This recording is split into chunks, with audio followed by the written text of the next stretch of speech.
Hi, welcome to Wednesday Wisdom. My name is Sera Doğramacı and I'm IHA's Goaltender Development Manager. And today with me, I have Gina Carroll, who is an Australian goalie and an Australian goalie coach. Welcome, Gina. Thanks, Sarah. I want to take you all the way back to the beginning. How did your hockey journey start? Well, I was pretty much a non-athlete for my entire life. I didn't really come to physical activity until I was an adult, and I started snowboarding and spending a lot of time out traveling overseas and spending as much time in the snow as possible. So I was living overseas and a lot of my friends were moving on and doing other things, and I came back to living in Australia and really was at a bit of a loose end. So I went and worked at Mount Buller for a season, and when I was there I met a guy who was playing ice hockey and inline hockey, and when the season finished he encouraged me to start, and he took me to Blade Works and bought me the gear, so I had no excuse not to give it a go. To top it off, I'd put on quite a bit of weight while I was living overseas, and my mum had encouraged me by buying me some inline skates because it was the 90s. So yeah, of course. I used to go skating down the creek on the bike path, and that got a little bit boring after a while. So I was up for trying it out at the inline rink, and then at the ice rink at the same time. I started playing in 2 leagues almost immediately. Oh, wow. Okay, so having not grown up with a lot of sports and then taking these things up as an adult, and it's not like just go run on a field, it's you've got to learn how to skate. How hard or easy was that to pick up? Well, I found that there were a few transferable skills between ice sports and snow sports. So, Okay. yeah, so I found that I had balance. So that was a start. Hand-eye coordination, however, has always been a challenge, and bat and ball type games had never been my strong suit. So it was definitely challenging, and it was probably the second time in my life where I'd really been pushed outside of my physical comfort zone. Okay. And I remember when I first started playing, it was the first time I'd ever sweated so much that it trickled on my body. I didn't realize I had years of this to come at that stage. It was a new sensation. Right? Oh, that's pretty cool. Okay, so were you a goalie straight away, or did you pick that up later? No, I picked that up later and sort of by accident, like a lot of goalies, I think. But what happened is that I started off as a player because the guy I was seeing bought me player gear. Okay. And so I had, I was a forward and I was a center actually, and I was so terrible. I don't know how anybody let me do it. And my team referred to me as the human speed bump because like if someone was getting away from me, I'd just like throw myself in front of them and try and trip them over. I suppose it wasn't a conscious decision. I wasn't trying to be a dirty player. I just had zero skills. And in 2 seasons I scored 1 goal, and that's across both ice and inline. So I was really terrible. Isn't that what we call the playmaker? Yeah, it was really, really bad. But I found a lovely group of people, particularly in my inline team initially. And so we started our own ice team as well. So quite quickly I was involved with some really lovely and intelligent people who were really proactive. And so I sort of found my new peeps, which was great. Nice. And then one of the goalies for one of the teams I played for, he was not terrible. And so he was promoted to a better team. And the captain and president of our club said, well, if you guys don't get another goalie, I'm going to shut your team down. And then I was the captain of the team simply because I'd read the rules. And so I could go and talk to the referee if I felt that something had been unfair or whatever. So he said, Gina, you're the captain. You need to find yourself another goalie. And so nobody wanted to do it. And because I was the captain, I said, well, I'll do it for the first couple of weeks until someone else takes over. And that was about 24 years ago. Yeah, right? Yeah. Isn't that always the way? You jump in, I'll give it a go. Someone else can take over, and no one does. You just stay there. Correct. And it was shared gear, so it was club equipment, and it stank.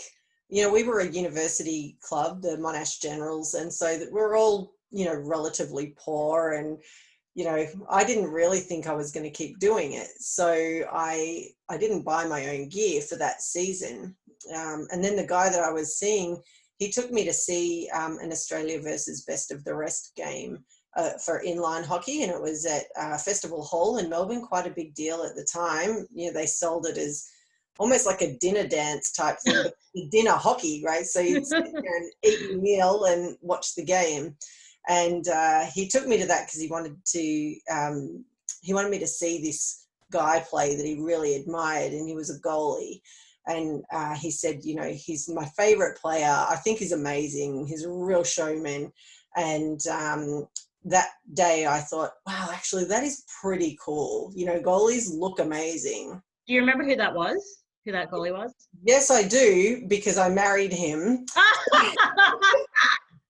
Which is pretty funny. So it was Darren Birtles, and he was playing for Australia, and I thought he looks like a warrior. I didn't realize that he was only 5'6", but I thought he looked really big and really kind of confident and a bit intimidating. And I thought, wow, I really like that whole warrior look. And so I decided to get my own gear after seeing that. And shortly after that, actually, we were organised, any girls who wanted to play were organised into a local women's league that was sanctioned, and we were allocated an official coach. Women didn't get official coaches. Like, this is 20. Was this sort of the first women's league or women's team in Victoria? Yes, it was. So this was back in like 98. And okay. And so we were all allocated a proper qualified coach, and we had proper decent time trainings. And so a number of my friends who I'd just met through this, whole club, through the Monash Generals, we were like, yeah, we'll sign up. And we didn't quite have enough, so we got another few randoms in who were amazing and are still lifelong friends. And Darren Birtles was allocated as our coach, and I was pumped because he was a goalie. And I'm quite certain that I got a disproportionate amount of time. At that stage, he's 13 years older than me, so there was absolutely nothing between us. But I admired him, and he really understood what goalies needed. And I think that's what kept me in the sport too, because I was making progress. And it was the first time anyone had ever said to me, "What's your goal?" And I'm like, "What do you mean?" He's like, "Well, with hockey, what's your goal?" And I'm like, "To not die." It just hadn't occurred to me to have one. And he said, "I think that if you keep pursuing this, you could maybe play for Victoria one day." So I decided that was my goal, and that by the next year I'd try and play for Victoria. I love that it was nurtured. It wasn't just go stand in net. I love that from the early days, that was really nurtured and encouraged, and we definitely need more of that across the country. I know we're getting better, but there's still a long way to go. So with your goal, did you end up playing for Victoria? Did you play in JMK? Yes, I did. So I did make the team that year for 99, played JMK in Canberra. I had never been to a tournament before. I've played against you. Well, I didn't know anyone, and I didn't know anything, and I was absolutely terrified, but I figured, I'd hit the pinnacle. I'd made it. Playing a sport for my state was just something that I'd never imagined would ever happen. I used to sit out of PE. I'd purposely not bring my uniform so I didn't have to participate. So to make a state team was just beyond my dreams, really. And I just had a ball at the tournament, and I know there were a few people who are a little antsy about there being some people watching, for good performance or whatever. I couldn't have cared less, because for me, I just reached my goal. Right. So I was so excited, and so I was very surprised to find after the tournament I'd been invited to the national tryout camp. That's so cool. Okay, so let's talk about that. So even though we had an Australian team and it was very informal and playing friendly games, so 2000 was the first year that we sent an Australian team to a double IHF actual tournament. Even if it was qualifiers, it's, you know, it's still a big deal. So talk us through what that tryout process was. And then when you got there, when you got to travel, the first time an Australian team doing this, enlighten us. What was it like? Well, for me, it was particularly surreal because, again, you know, I'd never in my life thought of myself as an athlete. And for a start, they referred to us as athletes, and I remember laughing. You know, because I'm not an athlete, I still kind of find that really a jarring term because it feels like the opposite to what I've ever thought of myself as. But then any time I read about athletes, I can totally understand it and where they came from. So I'm guessing perhaps I did become one accidentally along the way. But we were invited to a camp in the January, and it went for 17 days straight. And we started very early in the morning. So we started at about 4:15 a.m. Gosh. And yeah, so we went pretty much all day. So we had sessions in the morning. We had a break for a couple of hours in the afternoon, which really people just slept and ate. You know, there was no time for anything How else. good is scheduled nap time? Oh my goodness, it was so necessary.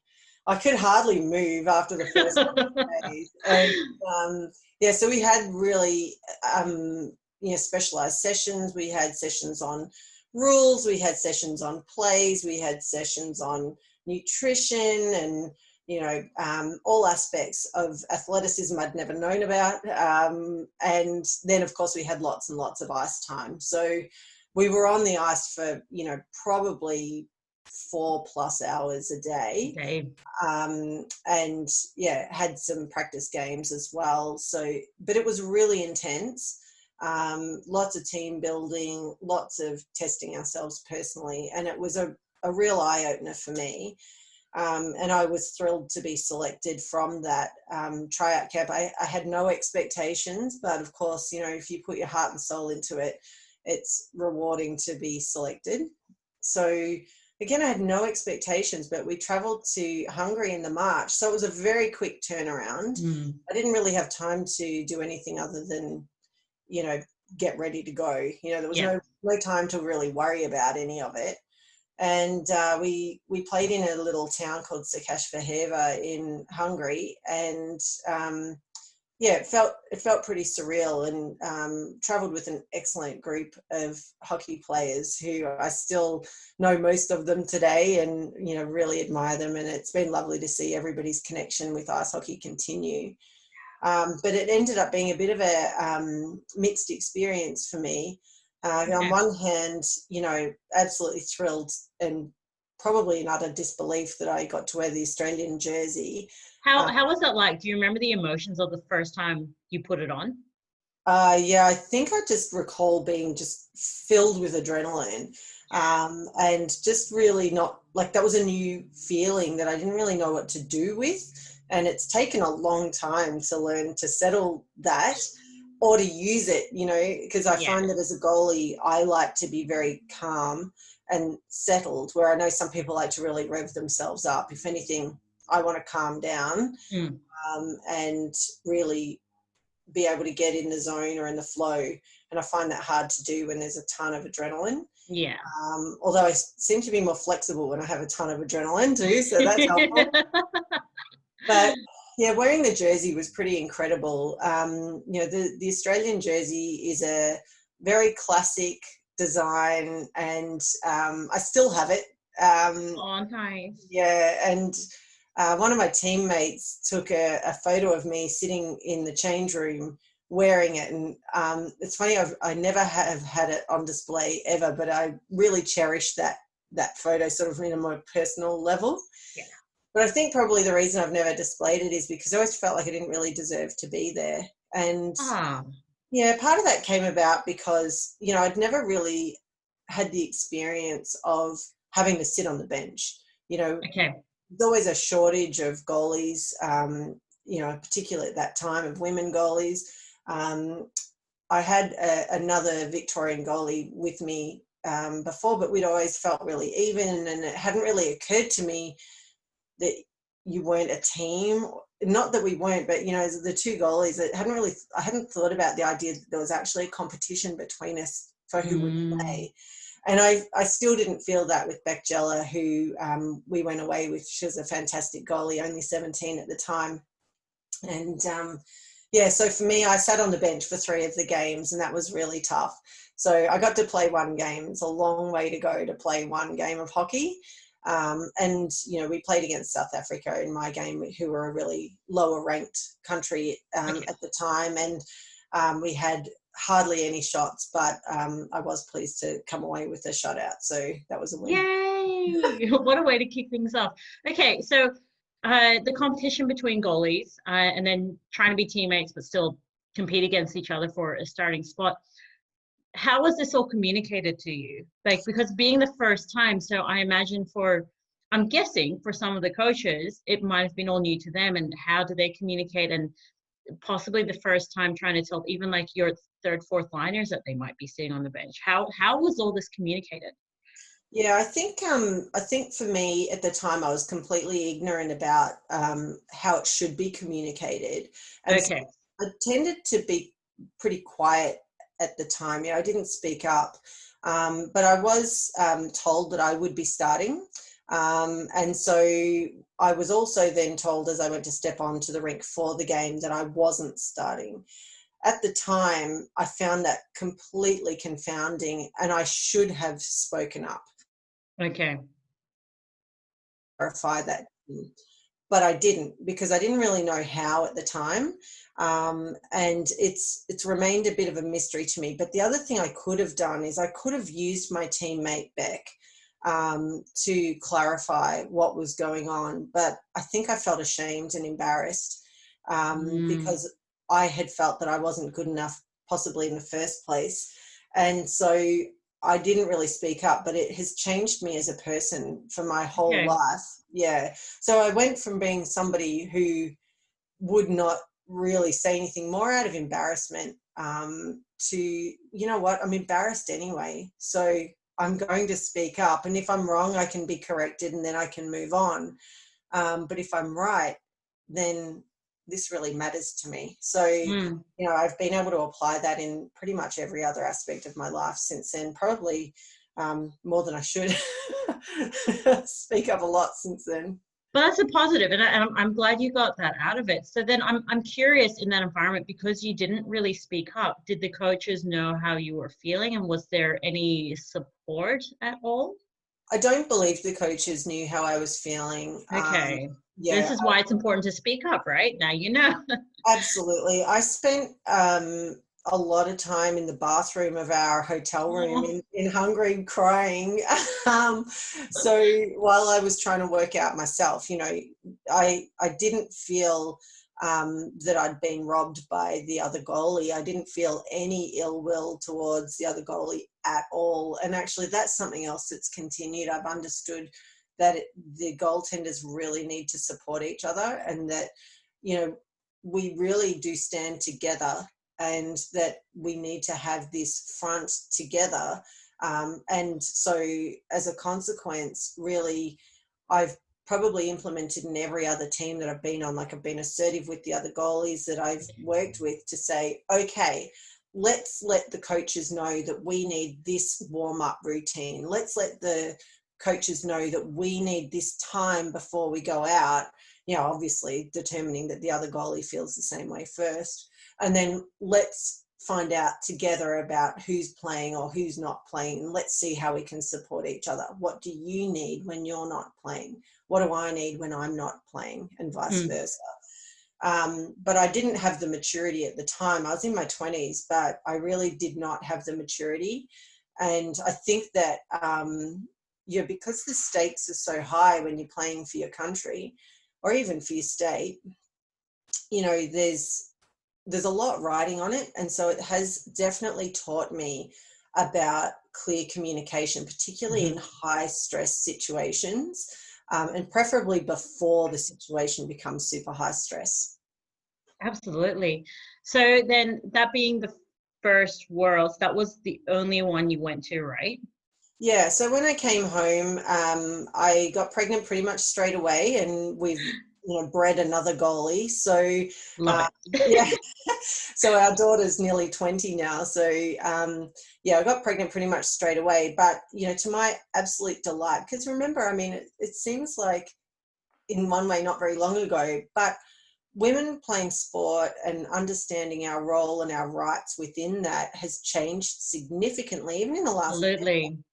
So I expected to be dropped like a hot potato, and I was not. I was contacted by the national trainer pretty much as soon as I had my baby, and he was like, right, you're back on the team, so what are you doing to get ready? And I decided Being a mom? yeah, exactly. And I was working full time. I just became a teacher. And so I decided that I couldn't juggle that in my life anymore, emotionally as much as physically, because I still played hockey. Like before I had Annika, I was playing hockey like 9 times a week. I was on the ice twice a day sometimes, which was great. And it was my world, and I was able to juggle study, getting married, work, those things with it. But after becoming a mum, even though I got on the ice, I was on the ice 12 days after I had her. So I just could not wait. Yeah, I get it. I was on the ice when I was pregnant, just skating, not playing obviously, but just going for skates. And then, I couldn't wait. I mean, she was at the rink watching her dad play when she was 3 days old, and I'm sure you can relate. So for me at the time, it was about how do I juggle this with my new career? How do I juggle it with, no doubt it was diagnosed postnatal depression. And the reality was I didn't need the pressure of that high level competition, but I still played JMK. So I played for Victoria that July. She was born in January, and some people thought that was quite soon, but it felt like a million years later to me, because I was back on. Well, only right? No one else can judge you on the decisions you make.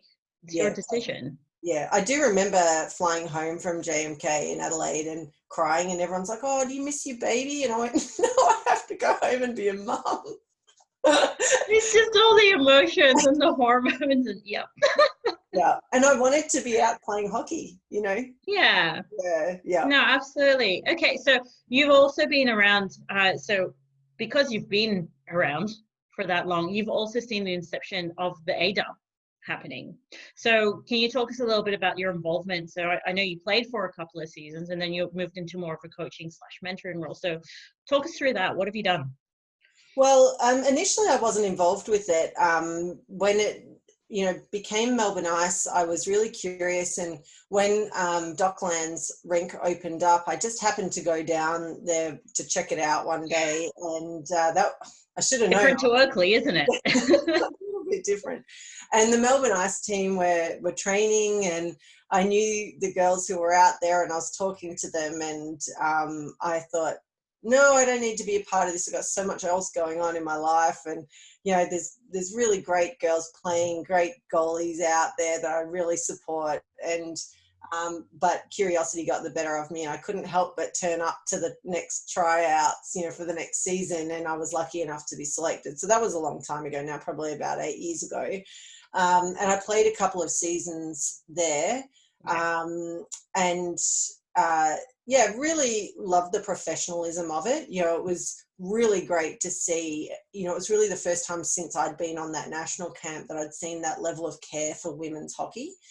And now that it was state-based, not just on the national team, right? That's right, yeah. And, it was really professionally run. People paid money to come and see us play. Right. And, really... it renewed my love of playing at an elite level, and also because it allowed me to see and to be a part of a community with the national women that I hadn't really had that chance for a long time. So I really enjoyed that, and bumping into people I'd been to Hungary with, and being able to talk about advancing women's hockey, and that I rekindled that care, that really mattered. Yeah. And so I was really pleased to see it treated well. And it was taxing and it's expensive, but if you're involved, it sort of becomes. It's more than hockey. It's everything else that you get out of it. Definitely more than hockey. Yeah. And even as a symbol, I'm a teacher, and when, I was teaching with some kids who are pretty high risk kids, Okay. and they'd hear that, I played hockey, and it just blew their mind. And suddenly there was like this new level of respect. They weren't looking at me like some, middle-aged teacher who, they figured didn't know anything about the world, to, oh, well, that's kind of a tough sport, and how do you do that? And then they realized I was doing that and traveling every weekend between, or every couple of weekends between teaching them. So it actually really opened up the world for me again in another way. Did you, with the students you taught that were interested, did any of them end up getting involved in hockey at all? Yes, actually. So from the time I started playing, pretty much the time I started playing, I was playing against some of my students. So, which is interesting. So, back in the day when we had Ringwood Rink as well, we had, because it was a local school where I taught, there was one or two kids who were playing, or their dads played as well. So that was interesting. So some parents of my students also played. But one of the young people that I taught and actually trekked Kokoda with, he was looking for some other inclusive activities where he could be really pro-social, and he ended up joining inline hockey and doing really, really well. Oh, nice. And I just think it's such an important outlet for people, and such an opportunity to get a sense of community too. 100%. Okay, so then rolling into your mentoring role, so looking after the goalies for Melbourne Ice, what did you do? Well, it's a good question, and part of the answer feels like not much. And I think that part of that is it can be very hard to influence what happens on a rink when you're not the head coach. Okay. We had imports at the time as well, and so a bit of my work was in trying to get the imports to contribute to our local goaltending. Okay. And I found that quite challenging, and I advocated very heavily for local goaltenders to be given the priority over imports, because I feel like this is a missed opportunity where in the AW League, we were getting these imports in, and then coaches couldn't resist, in my opinion, the temptation to put someone that they perceived, whether or not they were better, sometimes they were, but often I believe there was just a perception that the goalie from a North American or European country must be better. And I really, really object to this, because I think that it's a self-fulfilling prophecy. If we don't allow our young goalies, particularly women, to develop, then how on earth are we ever meant to be, ready for a world stage? So for me, that bird had flown. I was not thinking about myself as far as me wanting that development. And like I mentioned, the future goalies. Yeah, absolutely. And why would you play? There were goalies I knew were great goalies, and goalies at inline who really should come across to ice as well and play both, in my opinion, not one or the other, who were like, why would I do it? You try your hardest, you make the team, you pay the money, and then an import goalie gets your spot. And so I could understand where they were coming from. And as a mother of a young, up and coming goalie as well, she would say that to me. She would say, why would I try for that team? I know I'm likely to get less than half the games. I know I'm not going to play the finals. So because she'd seen it happen. And that was just the implicit message that I felt that we were sending to our young goalies. And there were a lot of them sitting in the stands that people wouldn't have even known, because often they were coming from inline and looking, I think this might be what I want to do. But they're like, but I don't know those goalies. Where are they from? Right. And they were the imports who got to play. Yeah, so I think that's kind of highlighted something. So it's something that I try to harp on about, and I cannot remember who quoted it, but it's, you can't be what you can't see. So for all these young goalies, if we're trying to get them to aspire to something, but we're not even showing them that pathway or that opportunity, then why would they take it? So I personally really like that we have a ban on having import goalies in the league, because I know at least in Sydney, every year we get about 6 goalies coming to tryouts, where there were times where I was the only one that would come to tryouts. So, hey, I'm on the team and I get to play all the games. So I think that it has encouraged more of the local development, and I think there's still a long way to go, but at least they can see that opportunity that's there. Yeah, I agree 100%. I think it's just so important that it's clear that if we have local goalies, that they are the priority. It just has to be the case, or we won't have future national teams to field. The ADUB teams were set up to prepare women to The go team to for world. Worlds. That's right. And so if we're not prioritizing our local players, then we're not prioritizing our Australian national team. And I think that's unforgivable for Australian ice hockey to even entertain that idea. Yeah. I can understand that there might be some, romantic notion that, we're all going to be inspired by these international imports. But it just doesn't work that way when it comes to the reality of training and the reality of, how we get ahead. We have to nurture our own girls and women so that they're ready, and we actually have the skills in this country to do so already. It doesn't mean that you ignore what's available outside of here, but at the moment, of course, none of us are traveling anywhere, but we can tap into resources, and I think we're more open to tapping into resources overseas, through things like Zoom or other available. It's more accessible. Totally. I mean, back in the day, 99 and 2000, I don't think we even had the internet. Oh, I can't remember that far back.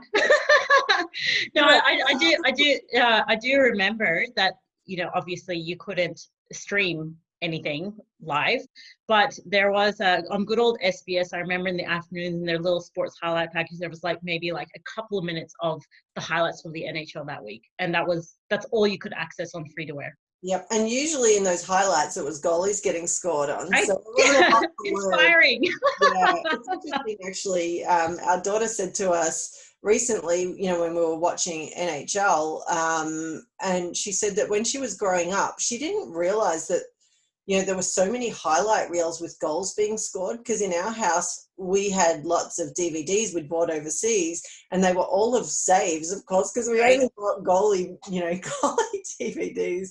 So she thought all goalie, all highlight reels. All highlights should be goalies. Goalie, yeah. Making saves. Oh, that's so cool. Okay, so post ADUB, what have you been doing? Are you still involved in the ice community, doing stuff, coaching? I'm involved in the ice community, but in a much more hands-off role. So, Okay. My role in inline hockey had really taken off, and I was involved with coaching of the state team, and then Nice. then coaching of the national team. So we did a couple as head coach, or awesome. Excellent. Yeah, which was pretty amazing. And I've again been full of self-doubt around that, but boy, was it rewarding to have a women's team, with a women's coach. And I believe I was the only one at World Championships for the last 2 years in a row. So, we're the only nation to have a woman as the coach of the women's team. And I would love to see that change for inline as well, because, these sports do tend to be pretty male dominated. But it was really important to me that we set up a similar elite pathway for women for inline hockey, because we have a similar problem where, people have to see it to believe it, and be able to remain inspired. So I set up a tryout camp, and it was no doubt inspired by what I'd seen at ICE. And the feedback that I had was that this was like what people could access through ICE. And that was really rewarding for me as a coach as well, and getting to know my players before we would travel and looking to their strengths, but also about, understanding them as people. And I think that is something that women's teams do differently if they do it well. You know, they understand their people. People first, athlete second. Correct. Yeah. So that really mattered to me. And, you know, I have really mixed emotions about coaching, because it's such a different role, and I feel the weight of responsibility in a different way than playing. You know, playing was sort of more being in the moment, whereas coaching, you know, I literally made myself sick trying to prepare, because I don't want to let anybody down. I mean, that's a pretty familiar feeling as a goalie as well. But in the meantime, you know, my career has been keeping me busy, as, you know, it's the same for a lot of people I know. But I've been playing just recreational leagues, but with our daughter and my husband. So we all play on the same team, which is great. Oh, nice. Well, obviously not 3 goalies at the same time then, right? No, and this has been the sad part, because our daughter is a goalie, and in order for her to be able to play, I've become a forward again. And Are you scoring goals now? Not really, no. I've not improved at all since my human speed bump days. And so it's humbling, because it is absolutely starting from scratch, and I'm 45. So, you know, starting from scratch at like 43 or whatever I was when I first started playing that, it's just been quite horrific, to be honest. I'm glad you're still involved though. Yeah, definitely. I mean, I absolutely love the ice hockey community. I really feel strongly about supporting our rinks, and supporting the sport generally. And I was honoured with having a trophy named after me last Oh, for our local women's league here in Victoria. So that was really lovely. oh, that's beautiful. Yeah, it was very much a surprise, but you know, it really strikes to the core of what matters to me, and that is the development of young women goaltenders. So it is the best goaltender award for this development league. And the league really is where, you know, grassroots is going to start for a lot of women, particularly women like me who didn't grow up with sport, you know. Right. So for kids who didn't have access for whatever reason to junior hockey, and find those natural pathways. Like I didn't know there were those pathways when I was a kid. I didn't know ice hockey really existed. So, you know, if we have women who want to come to the sport, how do they access it?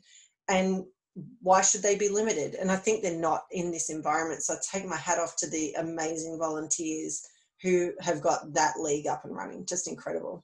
That's so cool. Okay, so putting COVID aside, what's in the works for you? What are the plans for your future ice and inline?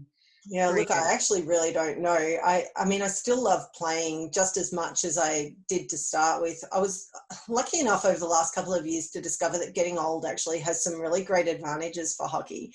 I was one of the goalies for the inline Masters and Vets team for the World Championships a couple of years ago. So that was pretty incredible. And, you know, that was met with shock from a lot of the European teams, you know, and the rink owners in Czech Republic where we played just did not know what to do with me. You know, but were you the only female or? Me and one of our defence, Leanne Burno, we were the only women in the whole competition. Yeah, so good on Australia for being absolutely in considering women players. And you know, men would often kind of, I think, look like, oh my God, how desperate must you be to have a woman in your net? And then afterwards, you're good enough, you deserve the spot. Yeah, and then afterwards they're like, oh my God, you can play. Like, I hope so, we're at a world championship. So that was a delight. And I actually got to play against Carl Bryan, who was my first ever coach for inline hockey. And he was playing for Canada, and I haven't seen him in about 10 years. So it was pretty incredible to come to the circle. And he was really proud too, which was really lovely. But I think that for me, I'm really looking now to see, you know, what can I do to support other young women to make sure that they can have a future and have the joy that hockey has brought me over the years. You know, it's changed who I am as a person for the better, I hope. You know, I learned grit and determination. I learned to deal with my emotions, positive and negative. And just that you actually can achieve absolutely anything. That to me was just stunning. I remember going to a wedding years and years ago, and it was after I'd just got back from Hungary from the World Championships. And I was at a table full of people I'd gone to school with, and there were a number of AFL footballers amongst them. One of them said, "Gina, I heard the funniest rumor about you." I'm like, "Oh, yeah, what was that?" And he said, "Oh, I heard you play ice hockey." I'm like, "Yeah, actually I do." And he goes, No, that's not even the funniest part of the rumor. I heard you played for Australia." I was like, yes, it's a thing. "Yeah, I just got back from World Championships." He's like, "But you didn't even do PE." Yeah. So I love the idea that in our sport that there's not like, if you're not a gun by the time you're 15, you may as well be disposed of. It's a late developing sport, especially being a goaltender. It's very much a late developing sport. So and like, you're not the only case. There's others that have started out as an adult and have gone up in the ranks. So I think our pathway, in a way, it's a little bit unique. I think so too. Yeah, and I think that so much of goaltending is about mental toughness. And as long as your body holds together and that you can be fit and flexible, you can achieve it, because it's a really cerebral task, I believe, being a goaltender. It's not, a sort of thoughtless physical activity. For me anyway, it's always been something that requires, and I think I've realized more recently, actually a form of sort of meditation to prepare for it. And actually the participation in it is in itself meditative for me, even though it's very physical. I am only in that zone. Yeah, the routine of it all. Absolutely. And nothing else in the world matters. Everything else falls away. So for me, it's been an enormous protective factor too. That's brilliant. Well, you do have a wealth of knowledge and experience, and I know we've had you before at a women's only goalie camp that we ran a few years ago, and I would love to see that happening again when we can do these things again. And 100%, I am having you involved. It's going to happen because I think there's so much that young female goalies can learn from you. So I love that despite all the obstacles and the hardships and the upsets and everything along the way, that you've still stuck around. You haven't just completely walked away from it like a lot of people have done. So thank you for staying involved in the sport and doing what you do, especially for the future of the game with the younger females. Thank you, Sarah. No, it's been absolutely my pleasure. And similarly, I think you've been around for almost as long as I've been around in this. So yep. our paths will inevitably keep crossing. I don't doubt it. Absolutely. All right. Thank you so much for the chat today. My pleasure.